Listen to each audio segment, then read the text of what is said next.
What's up guys, welcome back to the weekly crypto rundown. I'm Jamie, here to keep you updated on all the wild moves happening in the space. Markets are all over the place with macro uncertainty, trade tensions and just chaos as usual, but don't worry, I've got you covered. I'll also be dropping a deep dive on the macro scene soon, so if you want to stay ahead of the game, hit the subscribe button and don't miss out. Alright, let's get into this week's biggest news.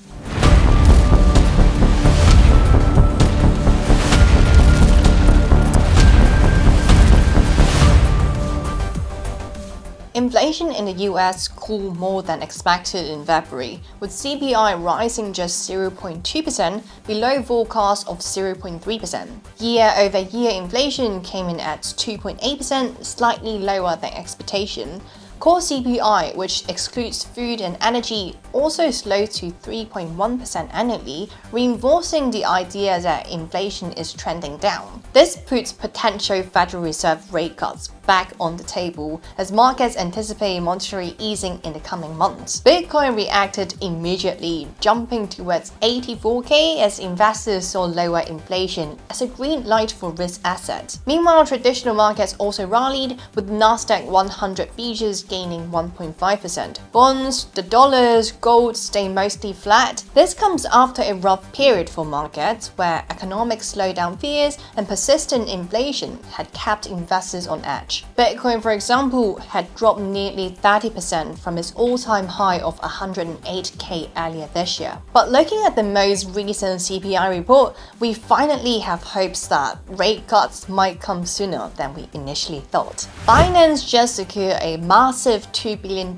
investment from Abu Dhabi's MGX, marking the largest institutional investment in crypto history. The deal, entirely paid in stablecoins, gave MGX a minority stake in Binance. This is a major vote of confidence from the Abu Dhabi government, which fully controls MGX. The firm has a strong track record in AI-focused investments, including backing OpenAI and XAI, and now is making a bold move into blockchain. This investment cements Binance's presence in the UAE, where it already employs nearly 1,000 people and benefits from a clear regulatory framework. It also fuels speculation about whether the US sovereign wealth fund could be next. If Binance secures backing from the US or even major Chinese state-owned firms, it could reshape the exchange's regulatory and market positioning. However, risks remain, including political shifts in the US and uncertainty around China's crypto stance. Binance CEO Richard Tan calls this a milestone, reinforcing the company's push for compliance and security. Meanwhile, MGX sees this as a strategic move to advance AI-powered blockchain finance. The deal also follows months of rumors about Binance's financial standing, including speculation about asset sales and treasury adjustments. With this major investment locked in, Binance is strengthening its role at the forefront of the crypto and AI revolution. Moving on to the next piece of news, a whale used 50x leverage on HyperLiquid, a decentralized exchange, to place a huge bet on ETH going up. Basically, with 6 million of his own money, he borrowed up to 300 million worth of ETH to trade. At one point, he was up $8 million in profit, but instead of holding, he quickly took most of his initial money and profits out of this trade. This made his position more risky, since removing money from a leveraged trade raises the liquidation price, the price at which the exchange forces the trade to close because there's not enough collateral left. As a result, when ETH's price moved against him, his position got liquidated, meaning HyperLiquid had to force sell 160,000 ETH, which was worth $300 million to cover the losses. After all that, the whale still left with 1.8 million USDC net profit, but far less than his peak profit. However, there's a twist. HyperLiquid's insurance fund, HLP, which exists to cover losses from liquidations, lost $4 million in the process. That means the platform had to take a hit to keep things running smoothly. HyperLiquid's full HLP is where users deposit funds to potentially earn profits from trading strategies.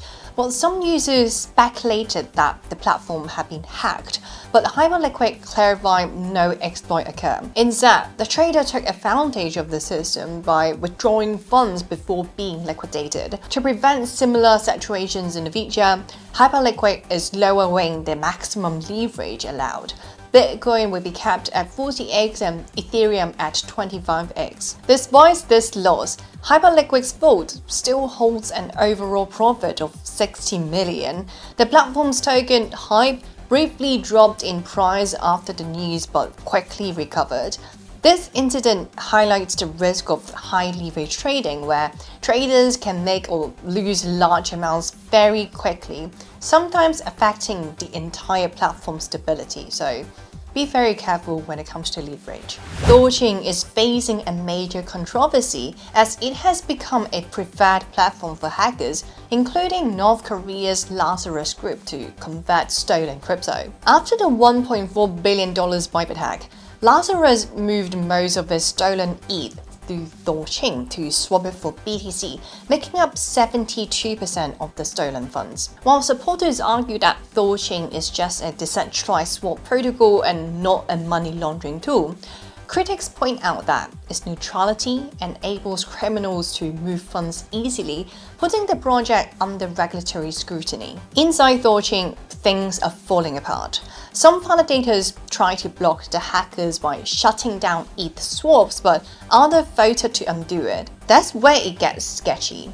If ThorChain can intervene when it benefits them, like when they pause lending to fix money problems, so why not now? Developers are quitting, people are calling it selective decentralization, and yeah, ThorChain made at least $5 million in fees of these transactions. If regulators decide to act, ThorChain could face sanctions, legal action, or delistings from major exchanges, similar to what happened with Tornado Cash. While it remains fully operational for now, continued association with illicit activity could force changes, whether through internal governance shifts or external enforcement. So the big question is, will ThorChain take action before the government forces them to? The SEC has once again delayed its decision on approving ETFs for XRP, Solana, Litecoin, and Dogecoin, pushing the review process to May 2025. This affects major applications like Grayscale's XRP ETF and Cboe's Solana ETF. While the market panics,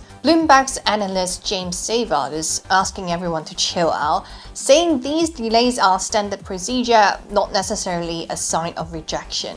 So why the delay? First, the SEC is still taking a cautious approach to crypto ETFs, ensuring that these projects won't expose investors to excessive risk. Regulatory scrutiny has been a constant hurdle for the crypto industry, with the SEC historically cracking down on projects it sees as unregistered securities. Another key factor is the ongoing leadership transition. Trump's nominee Paul Atkins is set to replace Gary Gensler as SEC chair. This kind of shakeup often slows down major regulatory decisions.